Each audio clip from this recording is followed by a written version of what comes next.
Welcome everybody. So we could be in a fight for our very way of life at the moment, and this really isn't hyperbole. In Florida and Texas, they're saying we're seeing this explosion of cases. Is this phase two? But when you look into it, it just doesn't add up. This whole event just does not add up at all. So let me go into detail for you. And if you live in Florida or Texas, you may be able to help to expose this scam. We are being lied to on a massive scale, I believe, and the government, the media are not going to come to our aid. Tweeting at the president and all the rest of it is just not going to do anything, is it? So it could well come down to us citizens to actually attempt to highlight what's going on, and if the evidence just becomes overwhelming, then maybe they will have to cover it. The news media like Fox News or someone. So let me give you the facts here, and hopefully it will become abundantly clear what I'm saying is true. So this is the official site. This is usafacts.org for the coronavirus stats, okay, for Florida. This is the map here. And now the first thing I've noticed about this map, so this is the cases. This looks remarkably familiar. I thought, hang on a minute, I've seen a map like that before. And yeah, if you go and look at let's have a look at the election results for Florida back in 2016. Hang on a minute, that looks remarkably similar, doesn't it? And they've used like the same colour scheme. But yeah, this I believe is just a bit of a red herring. This is just sort of the population centres, the major population centres. So if we look at Miami-Dade, okay, which Hillary won comfortably. So yeah, she won by 624,000 votes she had there, so 63%. But if we go over to Collier County, where Donald Trump won comfortably, he won 61%, 105,000 votes. So let's go back to the map. So yeah, I think it is just where the major population centres are. So there's no conspiracy theory there, possibly.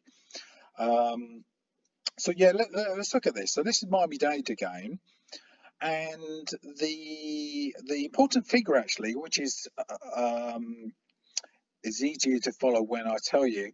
Yeah, that's 1,803.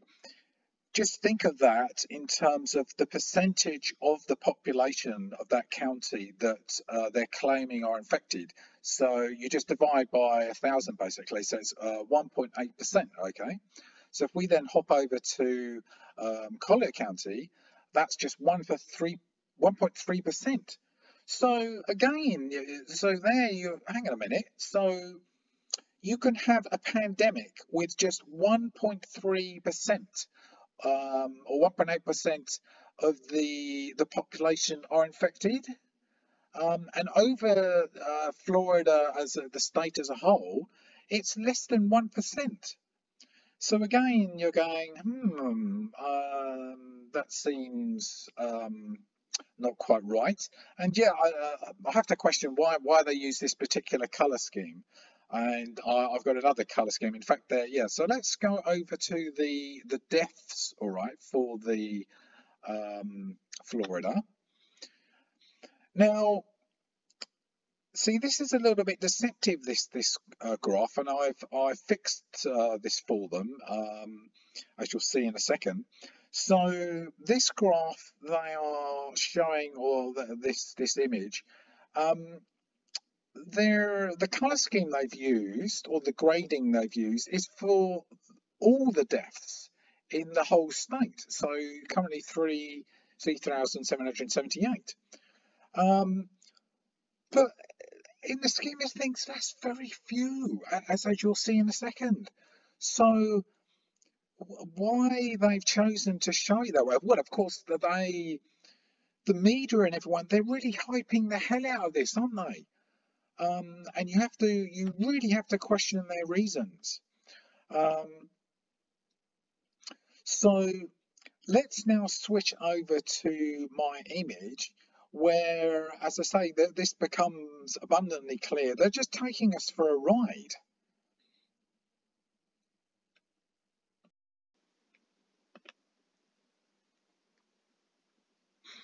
Okay, so here we go. And yes, I've renamed the chart here the Florida COVID 1984, which is a reference to the movie, because this is precisely what this whole thing is. If they are successful in destroying our civilization here, that is exactly what it's going to be like. It's going to be absolutely horrendous if we don't actually stand up and we, the citizens, expose their fraud. Okay, so I've now used some proper scales here.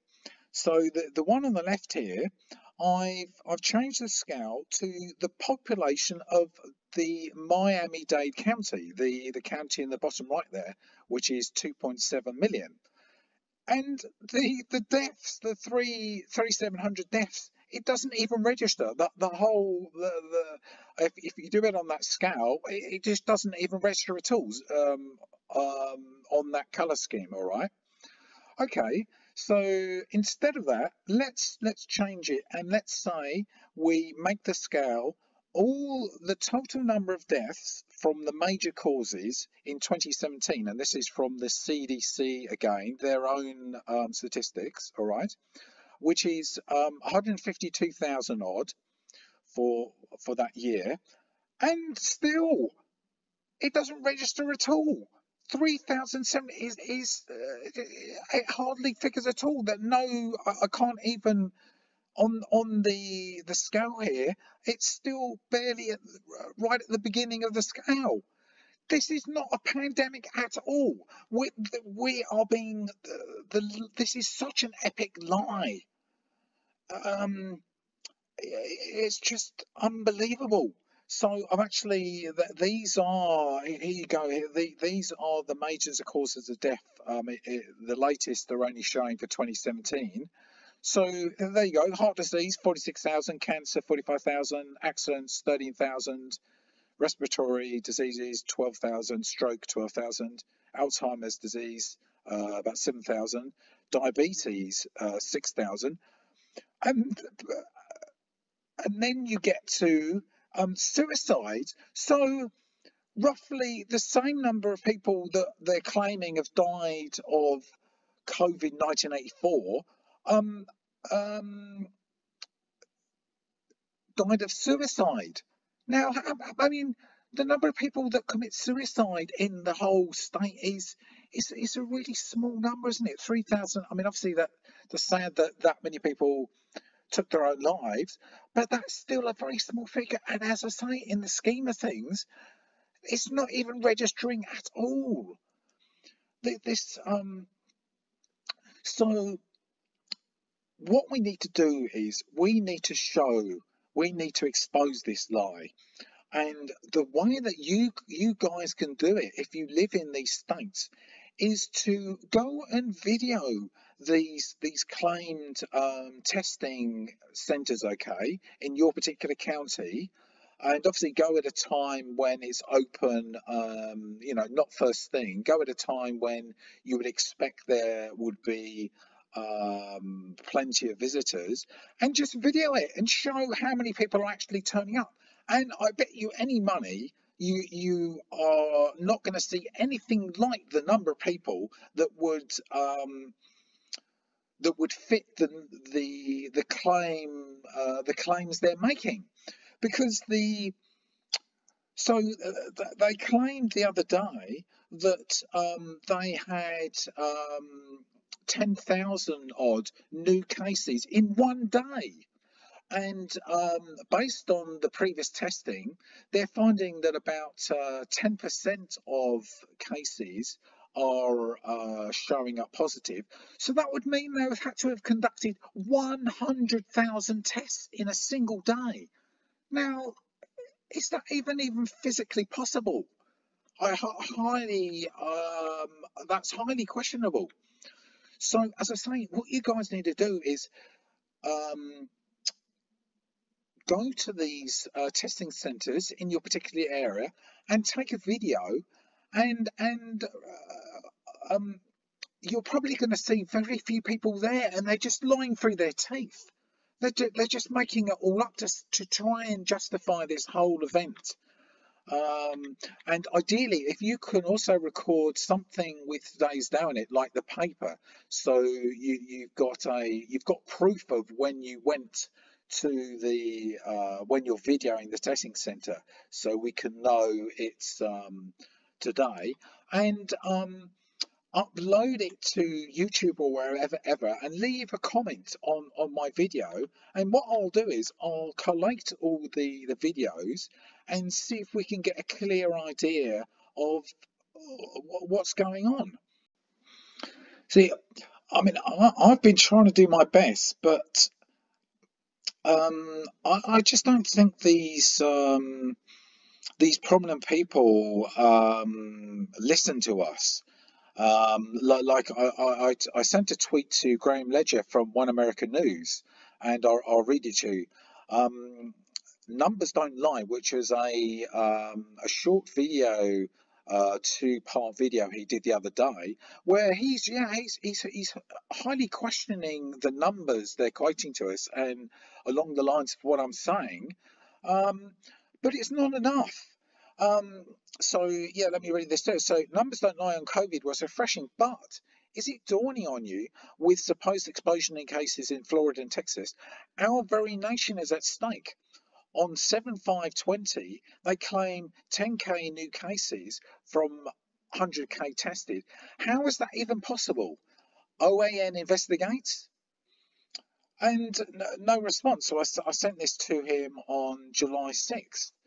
Um, Yeah, and I've sent several tweets to the president, but I think probably if you tweet the president, yeah, I highly doubt. Yeah, they probably don't even bother reading it, unfortunately.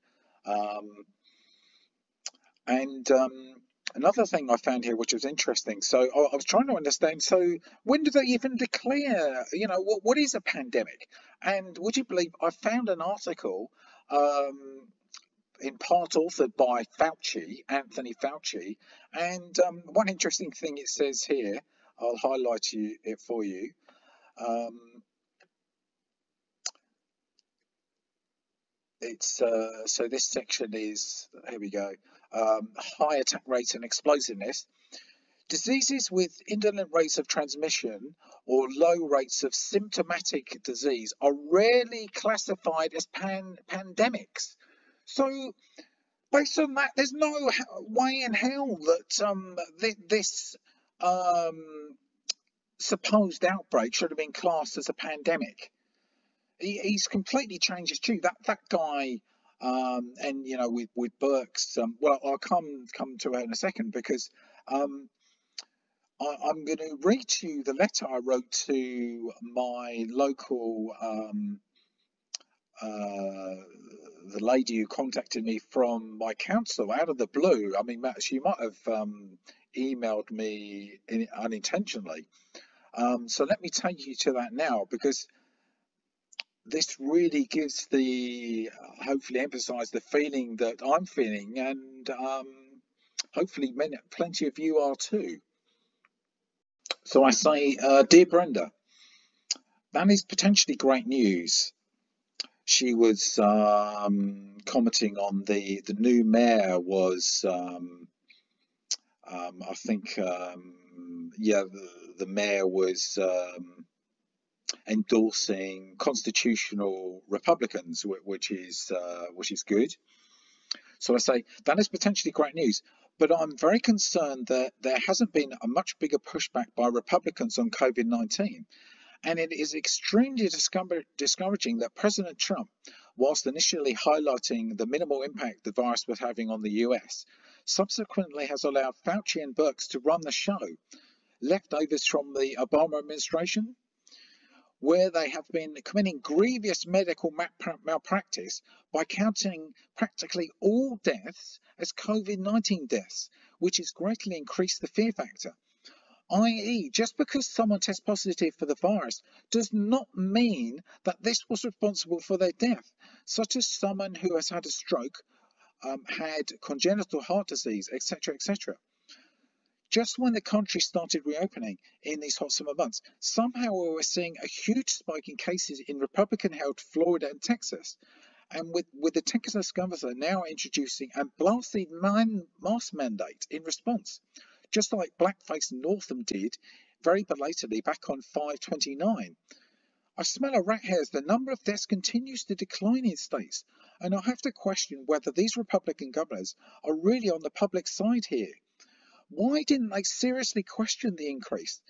And there is a distinct possibility, as has been claimed, the test is highly flawed. Did you hear the Tanzanian president covertly had a go turn up a papaya testing for COVID, and both came back positive? And or the reason for the marked increase of cases, not deaths, is because they're now adding all those who've had contact with an infected person to the cases totals, who they class as probable cases, which again is highly deceptive. Just like Birx mandating that anyone who dies with COVID should be recorded as a COVID death. See Lisa Haven's recent video for details on this deception, who is a conservative voice on YouTube. I also like Graham Ledger's recent forthright commentary questioning our response to the virus from mainstream media conservative One America News Network. All this is happening before flu season, so how bad could that make things if COVID-like symptoms, as President Trump joked at the Tulsa, Oklahoma rally, has the sniffles, are added into the mix? I see very dark clouds on the horizon, with the very real prospect of our losing our beloved nation, with the November 3rd election being highly compromised by full-on lockdowns. I really hope I'm wrong here, as I really like President Trump. I thought his considerable efforts on seeking a peaceful outcome with Kim Jong-un was excellent. So too was pulling our troops out of Syria, and his negotiations with China on trade have been commendable. Terrible, though, on pushing for regime change in Venezuela, which just so happens to have the largest oil reserves in the world. I thought we might have moved past this, but we can't be perfect. And have fully moved over, and I have fully moved over to the Republican message, originally founded as the anti-slavery party. And the other side, i.e. the Democrats, is the basket case. But I really am not sure it's going to matter what political philosophy I believe in the very near future. It is really sad to see the changes they have proposed in schools, with the CDC stating that transmission by children is minimal. Ooh, I wonder why President Trump's Independence Day celebration was delayed. Was to start at 8 p.m, but now shows 10 p.m. on Fox. Best regards, Daniel. That last part is a reference. I wrote that email just before the Independence celebration on July 3rd, which was excellent. Fox's coverage, unfortunately, was went awry. I don't know what, someone wasn't keeping their eye on the ball there, but luckily I went over to PBS's, and it was excellent. You know, they covered it right to the end, you know, with the fireworks and everything. And I thought I was actually quite moved by the whole event.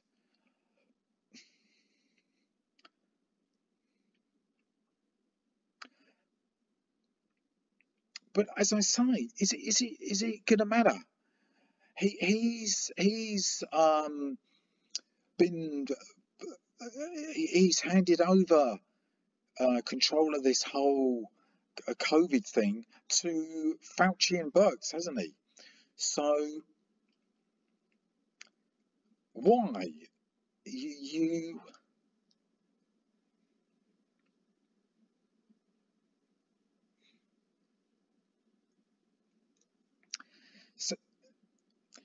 sadly, you have to say that he's part of this whole deception. But because why would he allow them to do this to us? With the